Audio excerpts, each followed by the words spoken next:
COVID-19 boleh berjangkit. Terdapat 3 faktor utama yang mempengaruhi jangkitan tersebut. Namun tidak semua menyedari perkara ini. Pertama, penjarakan fizikal. Berapa jauhkah jarak anda berada dengan individu lain? Kedua, tempoh masa. Adakah anda berdepan dengan individu untuk beberapa saat sahaja atau berada untuk satu jangka masa yang lama? Ketiga adalah pengudaraan. Adakah anda berada di persekitaran kawasan terbuka terdapatnya pengaliran udara yang baik ataupun di tempat tertutup dengan pengaliran udara yang kurang baik? Ketiga-tiga faktor tersebut boleh menentukan risiko jangkitan COVID-19 pada seseorang. Apabila seseorang individu bercakap, titisan cecair pernafasan akan dihembus keluar ke udara. Sekiranya individu tersebut dijangkiti COVID-19, maka virus tersebut turut tersebar melalui titisan cecair pernafasan.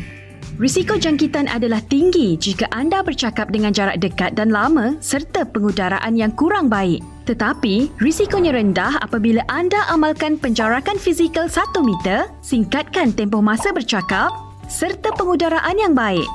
Lebih selamat dengan pemakaian pelitup muka. Tetapi, bagaimana pula dalam situasi anda dikunjungi tetamu atau pelawat? Anda juga tidak tahu sama ada anda akan terdedah kepada virus dengan kunjungan tersebut. Dalam keadaan sedemikian, risiko jangkitan boleh dikurangkan dengan mengekalkan penjarakan fizikal serta meminimakan tempoh masa berada bersama pengunjung serta membuka pintu, tingkap rumah bagi pengudaraan yang baik. Kekal berada di rumah merupakan tindakan terbaik bagi mengelakkan diri dan ahli keluarga daripada jangkitan. Ada masanya anda perlu keluar rumah kerana urusan penting, membeli keperluan harian. Membeli belah di pasar terbuka seperti pasar tani atau pasar malam, mungkin risiko jangkitannya rendah.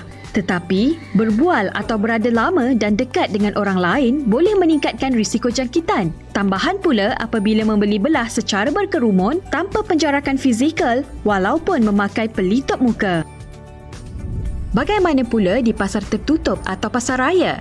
Sama ada di pasar terbuka atau tertutup, anda boleh mengurangkan risiko jangkitan dengan memastikan penjarakan fizikal setiap masa, memakai pelitup muka dan beredar dengan kadar segera.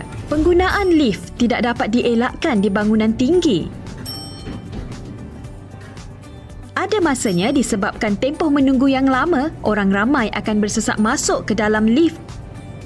Ruang yang sempit, tiada penjarakan serta pengudaraan yang tidak baik menjadikan lift sebagai tempat berisiko tinggi untuk dijangkiti. Oleh itu, mematuhi peraturan yang ditetapkan dengan mengekalkan penjarakan fizikal dengan jumlah 4 orang atau mengikut saiz lift, memakai pelitup muka dan tidak bersembang antara satu sama lain. Penggunaan tangga atau eskalator adalah lebih baik. Ramai juga yang bersikap mengambil mudah semasa berada di tempat kerja. Kita beranggapan positif bahawa tiada risiko jangkitan kerana yang di sekeliling kita adalah rakan yang kita kenali. Kita rasa selamat. Tidak memakai pelitup muka, tiada penjarakan fizikal semasa bermesyuarat, bersembang dekat dan lama berdamping dengan mereka juga boleh meningkatkan risiko jangkitan. Kita tidak tahu pergerakan mereka di luar waktu kerja. Mungkin mereka dijangkiti dan berisiko untuk merebakkan jangkitan di tempat kerja. Adalah lebih selamat kita sentiasa mengambil sikap berwaspada dan mengamalkan penjarakan fizikal, tidak bersembang dekat dan memakai pelitup muka. Menghadiri majlis keramaian atau sosial merupakan tindakan yang boleh meningkatkan risiko jangkitan. Dalam keadaan itu, amat sukar untuk mengelakkan tetamu bersembang dekat dan mengekalkan jarak fizikal. Kejadian jangkitan berkelompok atau beramai-ramai berlaku di majlis seperti ini. Bagaimanakah anda boleh mengelakkan risiko jangkitan dalam keadaan begini?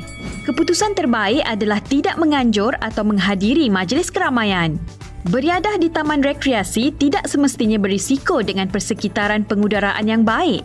Walaupun tidak diwajibkan memakai pelitup muka semasa beriadah, penjarakan fizikal harus diamalkan. Apa yang penting, risiko jangkitan boleh dielak atau dikurangkan sekiranya kita sentiasa mengambil langkah-langkah pencegahan di mana sahaja kita berada. Bersama-sama kita putuskan rantaian penularan COVID-19.